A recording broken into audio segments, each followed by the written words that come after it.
Hello everyone. Now we will discuss about WEBCSC West Bengal banking of cooperative service commissions के जो profile के विषय में आज चर्चा करेंगे फ्रेंड्स। देखिए, सबसे पहले तो ये रिक्रूटमेंट को यदि आप फुलफ़िल करना चाहते हैं तो आपको सारे एलिजिबिलिटी क्राइटेरिया जो है आपको नोटिफिकेशंस में पढ़ लेनी होगी। उसके बाद आपको जो है अप्लाई, यदि आप एलिजिबल है तो आप अप्लाई कर सकते हैं। और अप्लाई करने के बाद क्या क्या यहाँ पर आपको पैकेजेस मिलने वाले हैं, एनुअल कितने होते हैं और आपको सैलरी जो है मंथली कितने बाई हैंड दिए जाते हैं, उसके बारे में बात करेंगे फ्रेंड्स। तो देखिए, अलग अलग पोस्ट पे अलग अलग सैलरी है, जैसे कि सभी को पता है कि देखिए यहाँ पर सबसे पहले तो आपको बता दूँ कि यहाँ 3 स्टेज में सिलेक्शंस पूरे किए जाते हैं, जिनमें आपको 2 ऑनलाइन पेपर्स होते हैं। इसमें फर्स्ट स्टेज होता है आपको ऑनलाइन का, और उसके बाद डिस्क्रिप्टिव, उसके बाद वाइवा टेस्ट होते हैं, और उसके बाद जो लास्ट स्टेज होता है वो डॉक्यूमेंट वेरिफिकेशंस का।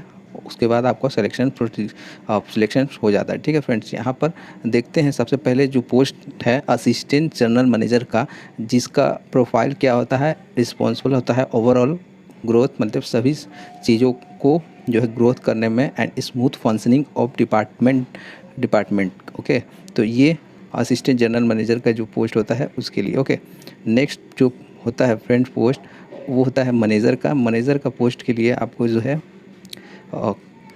किन चीज़ों पे ध्यान देखिए देना होगा। यहाँ पर will be responsible for individual department, अलग अलग डिपार्टमेंट में अलग अलग यहाँ पर देखना पड़ता है मैनेजर को सारे डिपार्टमेंट्स में। और they will assist and guide there supervisor for day of work allotment and there progress के लिए। ठीक है, उसके बाद नेक्स्ट जो पोस्ट आता है वो डिप्टी मैनेजर का होता है, जो अकाउंटेंट का होता है। ये रिस्पॉन्सिबल होता है अकाउंटिंग ऑफ डिपार्टमेंट के and check the auditing process को ऑडिटिंग प्रोसेस करता है। उसके बाद आते हैं असिस्टेंट कम सुपरवाइज़र। इनके रिस्पॉन्सिबिलिटी जो है यहाँ पर आप देख सकते हैं, विल बी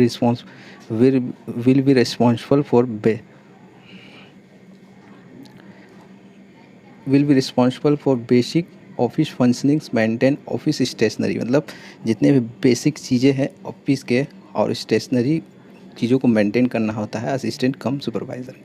और नेक्स्ट जो आता है स्टाफ ऑफिसर कैडर का, जो रिस्पॉन्सिबिलिटी होता है supervising of clerical and office staff completing their daily task and monthly target. उसके बाद सबसे लास्ट आता है क्लर्क का, जो रिस्पॉन्सिबिलिटी होता है फाइल कीपिंग रिकॉर्ड्स का। तो ये सभी जानते हैं। ठीक है फ्रेंड, अब आते हैं इसमें अपना करियर ग्रोथ और प्रमोशन के विषय में। सबको सबसे पहले आपको बता दें फ्रेंड, यदि आपका सिलेक्शन हो जाता है इसमें, तो इसमें निश्चिंत ही करियर है, क्योंकि गवर्नमेंट अंडरटेकिंग है। तो यहाँ पर आपको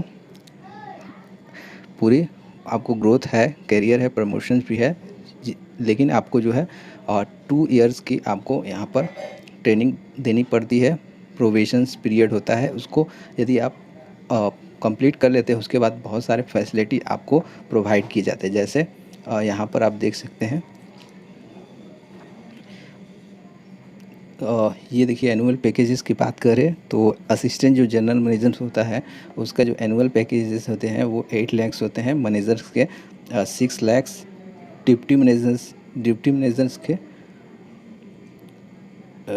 मैनेजर्स के जो होते हैं वो उसके 7.2 lakh, assistant cum supervisor 3 lakh.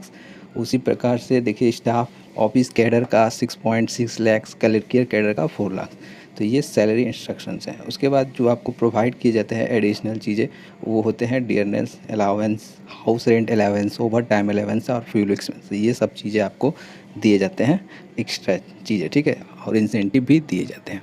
तो ये सब फैसिलिटी। उसके बाद आपको हैंड टू सैलरी जो होती है 7th पे कमीशंस के थ्रू जो होता है एज़ पर 7th पे कमीशन, तो आपको हैंड में सैलरी कितनी प्रोवाइड की जाती है। देखिए असिस्टेंट जनरल मैनेजर की जो होती है वो 58,428, मैनेजर की जो होती है वो 43,915, डिप्टी मैनेजर अकाउंटेंट की जो होती है वो 57,000 समथिंग, असिस्टेंट कम सुपरवाइज़र 21,859, और स्टाफ जो होते हैं स्टाफ ऑफिस कैडर वो होते हैं 47,052.14 रुपये for CCA area. CCA area क्या होते हैं, जो मेट्रोपॉलिटन एरिया होते हैं। ठीक है, और नॉन CCA जो मेट्रोपॉलिटन एरिया नहीं होते। CCA एरिया में क्या क्या आ सकते हैं, तो हावड़ा, कोलकाता, हुगली, ये सब जो है क्या है CCA एरिया है। और नॉन CCA एरिया जो है वो मेट्रोपॉलिटन एरिया नहीं होते। तो नॉन CCA एरिया में आपको कुछ सैलरी कम प्रोवाइड किए जाते हैं, ठीक है।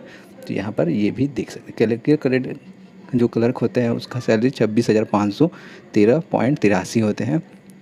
इस प्रकार से आपको देखिए कुछ एडिशनल बेनिफिट्स और सुविधाएं भी दी जाती है, जैसे आपको पेड हॉलीडे भी मिलते हैं यहाँ पर।